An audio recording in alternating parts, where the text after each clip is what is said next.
13절 말씀, 요한계시록 3장 7절에서 13절 말씀입니다. 제가 한 절, 여러분이 한 절, 우리 같이 합독하도록 하겠습니다. 빌라델비아 교회 사자에게 편지하라. 거룩하고 진실하사 다윗의 열쇠를 가지신 이 곧 열면 닫을 사람이 없고 닫으면 열 사람이 없는 그가 이루시되, 볼지어다 내가 내 앞에 열린 문을 두었으니 능히 닫을 사람이 없으리라.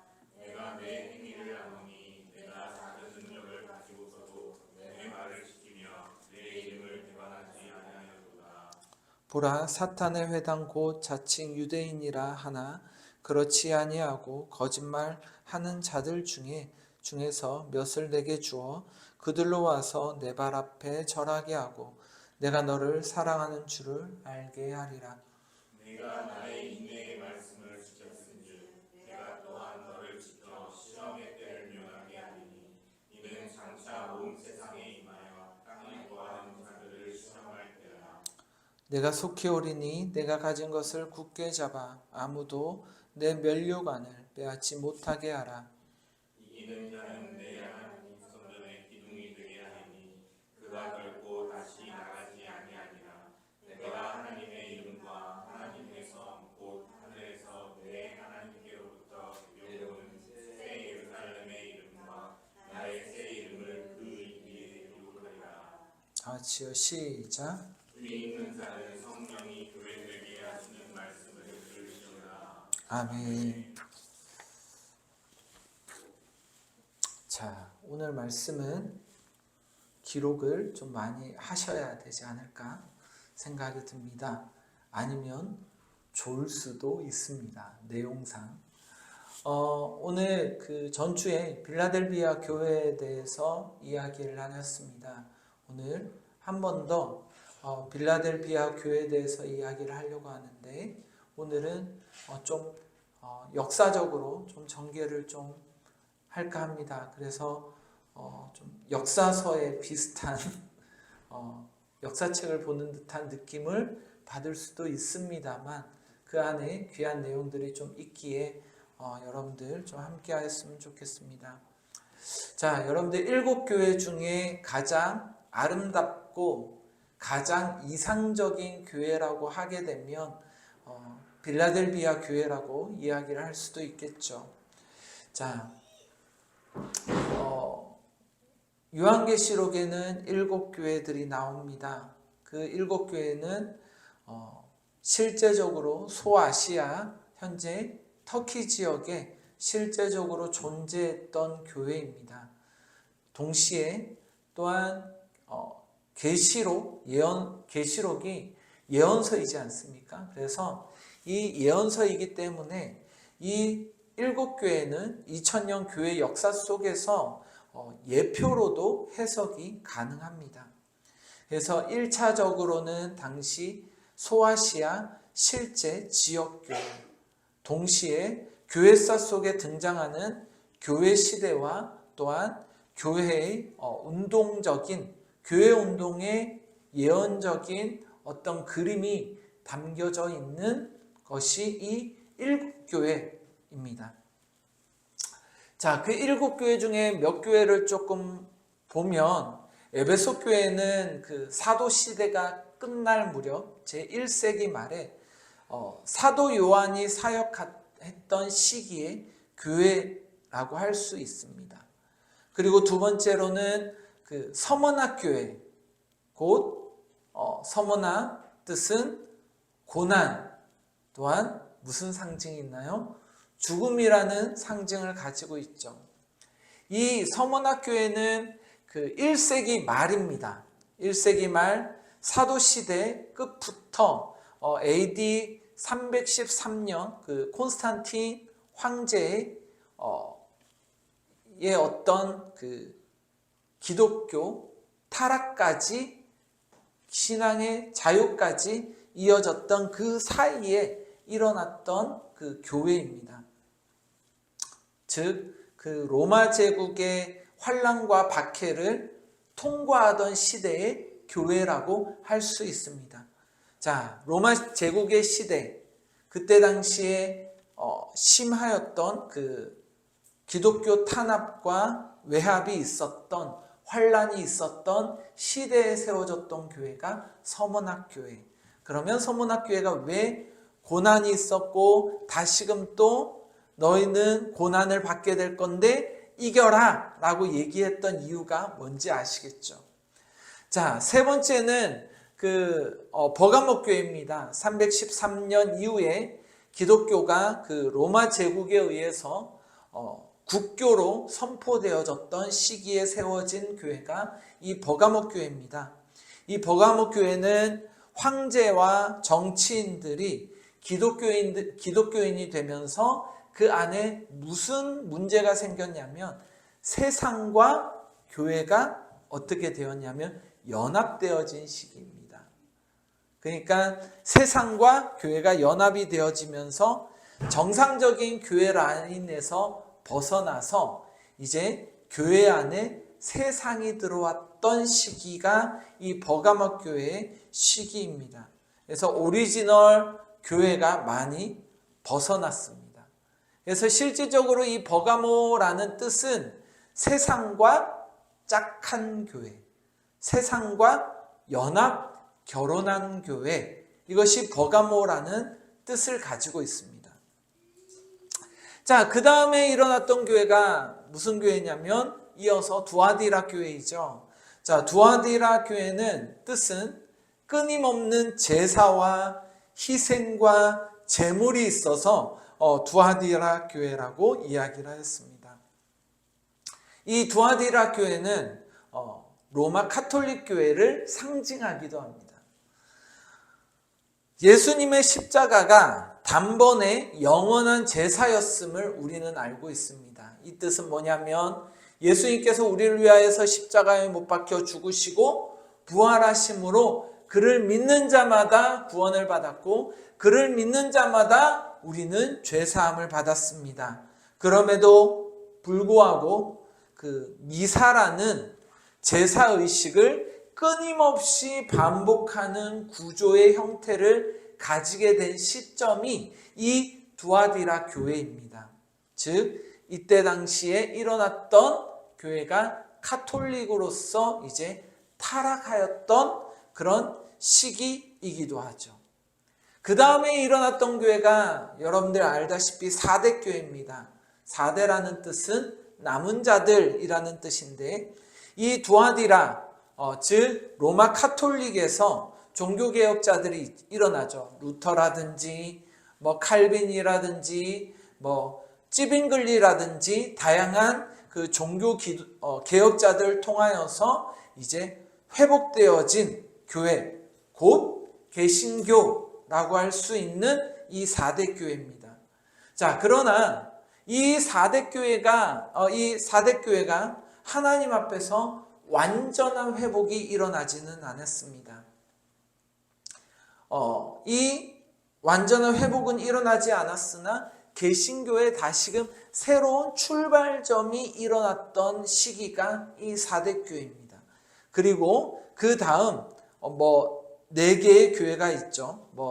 빌라델비아 교회, 라오디게아 교회에서 어떻게 보면 지금 이 시대는 4교회가 재림까지 공존해 있는 모습이 지금 현대의 모습입니다.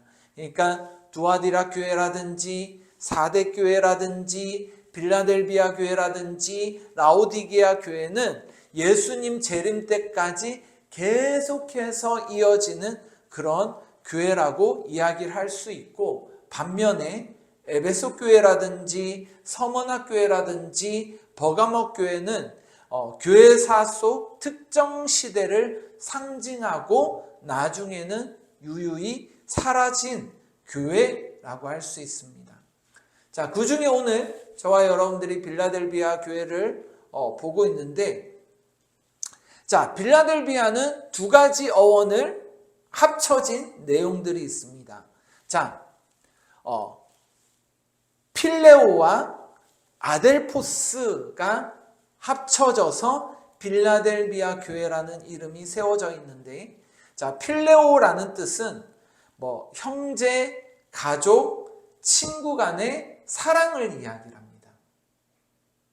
그러니까 형제, 가족, 친구 간의 사랑을 이야기를 하고, 아델포스는 무엇을 얘기하냐면 형제라는 것을 이야기를 합니다. 그래서 합쳐져서 빌라델피아라고 얘기하고 있는데, 이 빌라델피아를 합쳐서 뭐라고 얘기할 수 있을까요? 형제 사랑. 형제 사랑을 이야기합니다.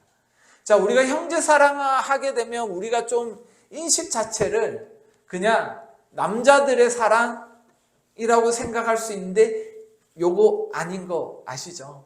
그냥 형제들의 사랑을 이야기를 합니다. 그래서 이 빌라델비아의 그 교회 본질은 뭐냐면, 이름 그대로 형제들의 사랑, 그리고 연합, 그리고 함께라는 단어들이 이 안에 포함이 되어 있습니다. 그러니까 결국 이 빌라델비아의 핵심은 뭐였냐면 연합한 공동체, 주님 안에서 연합된 공동체입니다. 주님 안에서 함께하는 그리스도인이라고 이야기를 할 수가 있습니다. 즉 다른 말로 예수 그리스도의 보혈의 피로 연합되어진 가족 공동체다라고 이야기를 할 수가 있습니다. 자, 이 가족 공동체다라고 할 때 저희는 저희 아내와 저 단둘이밖에 없지만, 우리 간사님 같은 경우는 딸이 몇 명 있나요? 네, 딸이 3명이나 있어요. 자, 그러면 이 딸 3명이 성격이 다 같을까요? 다를까요? 완전 다르더라고요. 비슷한 부분들도 있지만 형제들이 다 달라요. 생각도 다르고 가지고 있는 마음도 달라요. 다른데 또 어때요? 가족으로서 끈끈한 그 안에 무엇이 담겨 있나요? 가족에 대한 사랑이 담겨 있죠. 똑같이 이 빌라델비아 교회를 향한 공동체는 비록 다 성격이 다르고 다르지만 어떻게 돼 있다고요? 연합되어져 있는 공동체입니다. 자, 그래서 이 빌라델비아 교회는 지금까지 보았던 교회들 중에서 2가지의 어떤 모델을 형성하고 있습니다. 첫째적으로 역사적인 모델은 모라비안 공동체를 얘기를 할 수 있어요. 현재 이 모라비안, 즉 보헤미아라고 이야기를 하는데, 이 보헤미아는 현재 어디 있냐면 체코에 있어요. 체코에 있는데, 여러분들 기억을 해야 될 게 종교개혁이 일어났었죠. 칼빈이라든지 루터라든지 이런 종교개혁이 일어났는데, 이런 종교개혁이 일어나기 전에 사실은 한번 우리에게 알려지지 않았지만 종교개혁은 분명히 있었습니다. 그 사람이 누구냐면 안후스라는 사람에 의해서 종교개혁 운동이 실질적으로 전개되어져 있는 그 시점입니다. 자, 이때 안후스, 정확하게 얀후스라고 하는데, 이 얀후스는 로마 카톨릭에 의해서 화형을 당한 사람입니다. 근데 그를 따르던 사람들이 있는데, 그를 따르던 사람들이 보라비안 족속들입니다. 이때가 16세기 그 중반이었습니다. 근데 이 얀후스를 통하여서 종교개혁이 일어나면서 이 보헤미안 인구의 90%가 다 개신교가 되어지는 놀라운 주님의 부흥이 일어났었습니다. 그러다가 17세기 중반에 어떤 일들이 일어나냐면 카톨릭의 박해가 너무 심해졌고 순교와 투옥과 고문이 일어나면서 이제 좀 다양하게 흩어지기 시작을 했습니다만, 그러나 1722년에 진젠도르프라는 사람이 땅을, 어마어마하게 큰 땅을 제공을 한 거예요. 그래서 그 제공한 땅에 누가 거주하게 되었냐면 이 보라비안 족속들 사람들이 그 안에 거주하게 되었어요. 그러면서 그 안에 공동체가 이루어졌는데, 그 공동체가 주님의 망대라는 뜻을 가진 공동체가 그 안에 세워지게 되었습니다. 자, 그 얀후스 계열의 그 보라비안 중심의 사람들로 인하여서 교회가 세워졌는데, 그 교회에 많은 사람들이 합류하게 됐어요. 어떤 사람들이 합류하게 됐냐면 루터파, 그 다음에 침례교파, 그 다음에 제세라파, 제침례파, 그리고 저와 여러분들이 잘 알고 있는 장로교가 합쳐지게 됐습니다. 그러니까 이걸 다른 말로, 자, 앞에 보세요. 자, 지금 역사 시간입니다. 우리 혜성아, 잘 기억해야 돼. 이거를 알아놓으면 나중에 어디 가서든지 얘기하기가 똑똑하다고 할 수 있을 거야. 자, 보세요. 지금 우리나라에 교단이 뭐가 있냐면, 보세요. 성결교가 있어요. 또 뭐가 있죠? 장로교가 있어요. 또 뭐가 있죠? 침례교가 있어요. 감리교가 있어요. 뭐 순복음교회가 있어요. 이 다양한 교단이 있고 다양한 교회들이 있는데, 이 교회들이 하나님의 은혜로 이 얀후스라는 사람을 통하여서 연합되어진, 최초의 연합되어진 교회의 모습이었어요. 자, 그런데 이 교회 안에 갈등들이 있었을까요? 없었을까요? 있었을까요? 없었을까요? 추후에 굉장히 많은 갈등들이 있었어요. 이 갈등들이 뭐냐면 신학적인 갈등이었어요. 신학적인 갈등. 예를 들어서 하나님께서 택한 자녀는 천국 간다. 절대로 구원을 빼앗기지 않는다. 라는 예정론파, 이걸 예정론이라고 해요. 그리고 알미니안, 소위 자유주의, 예수님을 주인으로 영접했지만 이렇게 살면 구원을 빼앗길 수 있다라는 파. 그 다음에 또 파가 있어요. 장로교에서는 세례를 줘요. 약식 세례라고 해요. 다른 말로 약식 침례라고 그래요. 그냥 머리 위에다가 성부, 성자, 성령의 이름으로 세례를 주노라 라고 해서 세례가 있고, 저와 여러분들은 우리 이번 연도에 침례를 받았습니다. 우리 간사님과 우리 병건 형제는 침례를 받았어요. 이게 침례파입니다. 물속에 어떻게 해요? 푹 들어갔다가 다시 주님 앞에서 태어났다라는 의미에서 이 세례파와 침례파, 그리고 성결과 성화, 이런 다양한 교리들로 인하여서 이 교회가 굉장히 갈등이 일어나고 갈등이 일어났습니다. 그런데 그 갈등이 일어났는데 이 속에 어떤 놀라운 일들이 일어났냐면, 각 그 지파의 목회자들, 사역자들이 모여서 한 마음으로 주님을 섬기겠습니다라고 서약을 합니다. 이때가 1725년이에요. 자, 우리 교회도 우리 이정통 목사님은 교단이 어디예요? 장로교 합동측. 그리고 저는 어딘가요?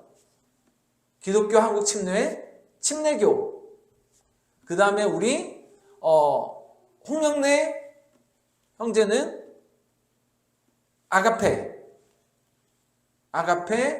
장로교, 우리 이정통 목사님은 장로교 합동칠입니다. 그리고 우리 이순여 사모님의 그 임재철 목사님은 어디요? 장로교 백서측이에요. 자, 지금 교단이 몇 개인가요? 4개예요. 자, 소위 말해서 이 4명의 교단의 사역자들이 모여가지고 얘기를 하는 거예요.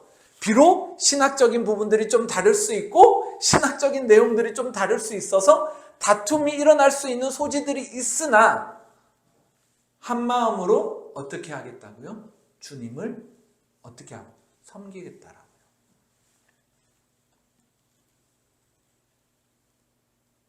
그리고 이런 서약과 함께 어떤 일들이 일어났을까요? 다툼들이 일어났을까요? 없어졌을까요?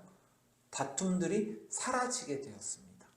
그러나 그 안에 무엇이 부족했냐면 서로에 대한 뜨거운 주님의 사랑이 좀 부족하여서 나중에 이 사람들이 모여서 하나님의 사랑을 이루고 기도하다가 그 다음에 1727년도 8월 이후에 어떠한 일이 일어났냐면 24시간 연속 기도가 이때부터 생겨나게 됐어요. 즉 다른 말로 뭐예요? 다윗의 장막이 이때서부터 실질적으로 말씀들이 이루어지면서 24시간 기도 운동이 일어났던 시점이 이때 시점입니다. 자, 24시간 기도 운동은 어떤 건가요? 사람들이 다 지정해서 몇 시에 누가 기도하고 그 뒤를 이어서 누가 기도하고 그 뒤를 이어서 누가 기도해서 이렇게 24시간 운동이 일어났는데 이 운동이 일어나면서 어떠한 일들이 일어났냐면 이때 이후에 선교사님들이 파송되어지기 시작을 했는데 이때 당시에 선교사님들이 파송되어진 숫자가 역대급 어마어마한 선교사님들이 파송되어진 놀라운 일들이 일어나기 시작을 했습니다. 자, 작은 공동체였습니다.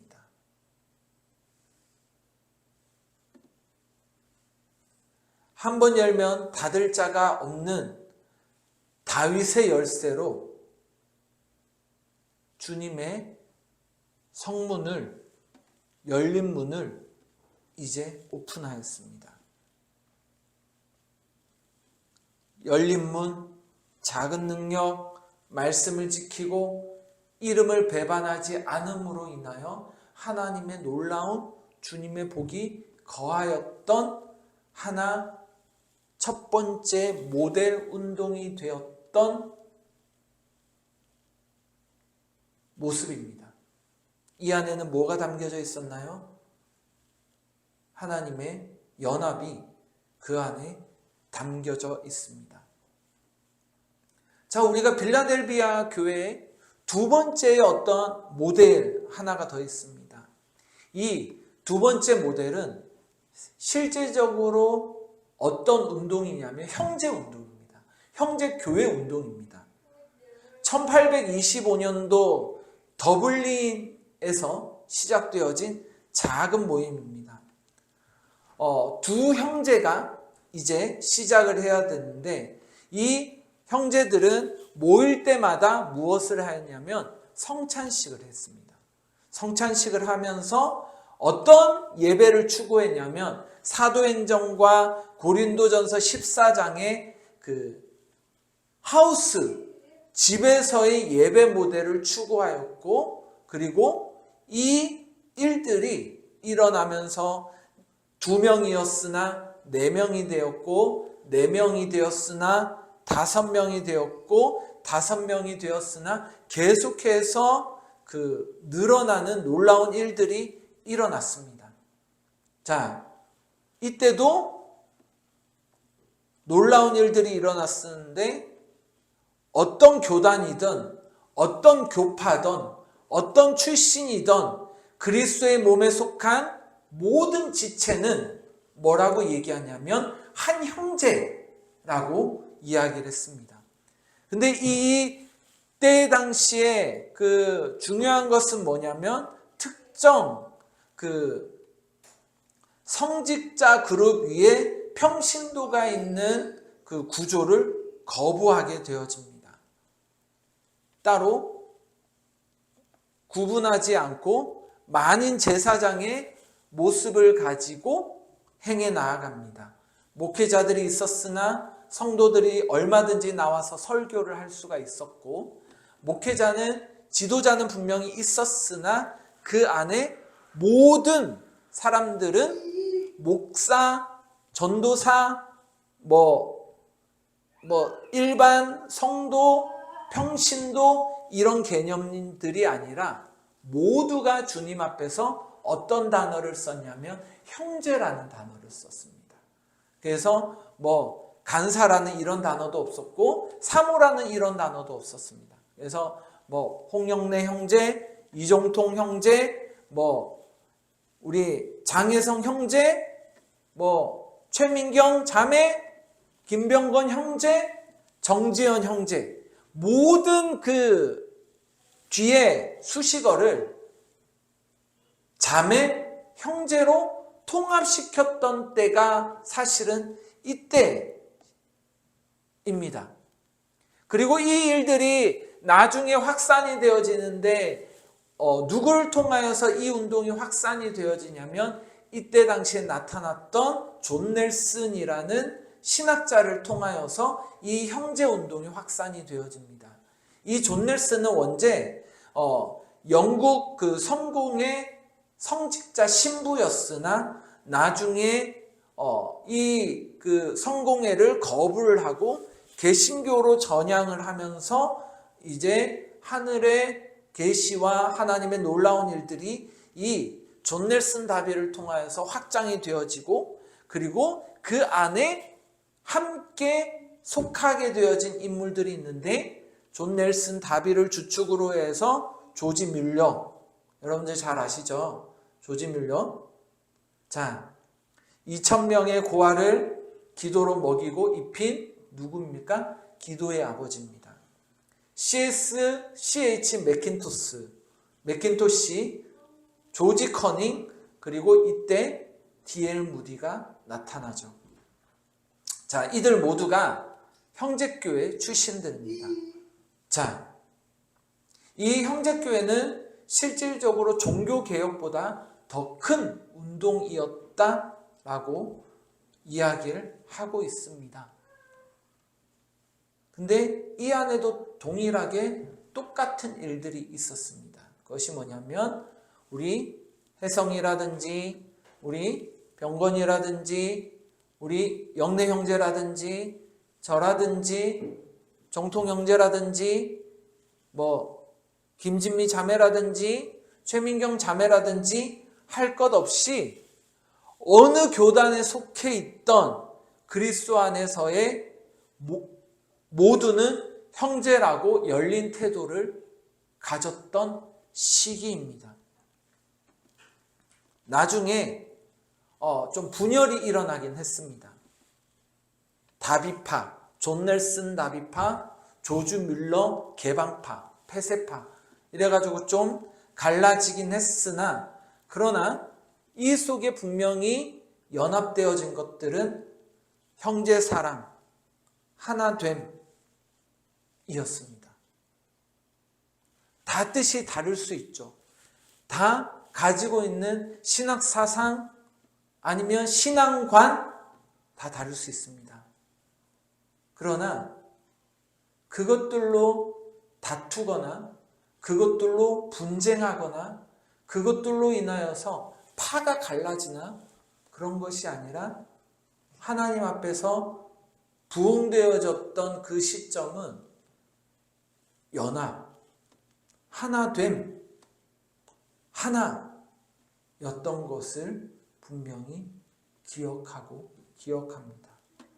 그러나 말씀에 위배되었던 것들은 그 각 지파의 리더들이 모여서 이야기하고 토론하고 교제하면서 하나의 신앙관을 가지고 출발했던 모습들이 이때 당시의 형제교회의 모습이었던 것을 우리는 봅니다. 제가 왜 오늘 이 얘기를 할까요? 자, 저와 여러분들은 크게 기뻐하는 교회, 예수 그리스도의 보혈의 피로 하나 된 가족이다라는 것을 저와 여러분들이 기억하였으면 좋겠습니다. 내 생각이 있을 수 있고 내 뜻이 있을 수 있고 얼마든지 나를 나타내고 싶고 얼마든지 나의 어떠함들을 자랑할 수 있고 얼마든지 나의 기질들을 나타낼 수 있지만 그러나 그 속에서 저와 여러분들이 묶여있는, 끈끈하게 묶여있는 것은 단 하나입니다. 무엇일까요? 예수 그리스도로 인하여서 주님의 보혈의 피로 묶여진 주님의 저와 여러분들은 뭐라고 얘기할까요? 가족 공동체. 이 사실이 여러분들에게 힘이 되었으면 좋겠습니다. 이 사실이 여러분들에게 정말로 기쁨이 되었으면 좋겠습니다. 왜 이 사실이 중요할까요?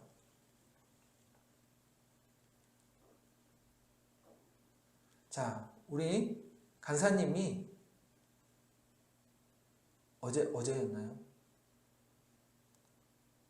목요일이었나요? 금요일이었나요? 금요일이었네요. 금요일날 제가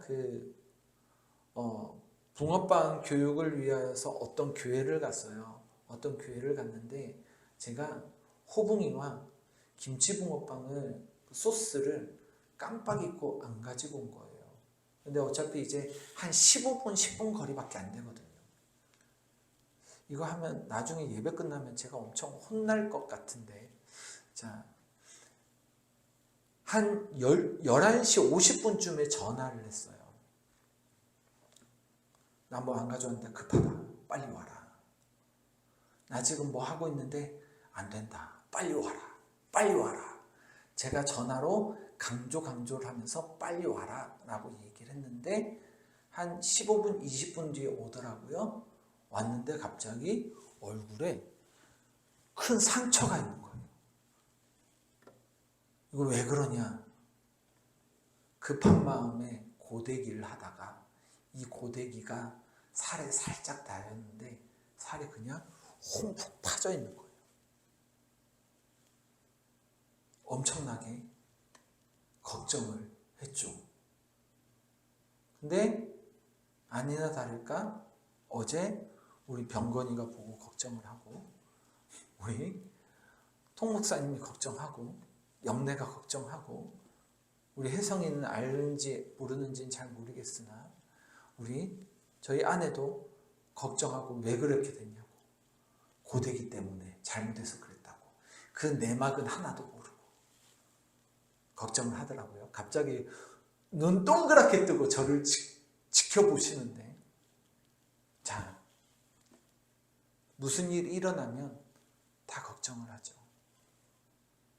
기도해달라고 요청하면 얼마든지 모두가 함께 기도할 것입니다.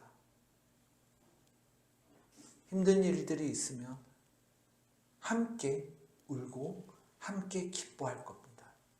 이것이 주님 앞에서 연합되어진 주님의 가족 공동체다라고 할 수 있습니다. 또한 가족 공동체의 또 다른 큰 하나님의 은혜는 함께 주님 앞에서 성장하고 함께 주님 앞에서 성화되어지고 함께 주님 앞에서 주님과 함께 주님의 길들을 함께 걸어가는 것이 저와 여러분들의 가족 공동체요 크게 기뻐하는 교회의 참된 모습이다 라고 할 수 있습니다. 여러분, 무릇 지킬 만한 것 중에 지켜야 되는 것이 마음이랍니다. 사탄은 이 마음 속에 무엇을 심겨주냐면 분열을 심겨줍니다. 연합되지 못하는 것으로 심어줍니다. 시기와 질투로 그 마음을 심깁니다. 그래서 교회가 무너지는 교회들이 참 많습니다. 여러분들은 어떠세요?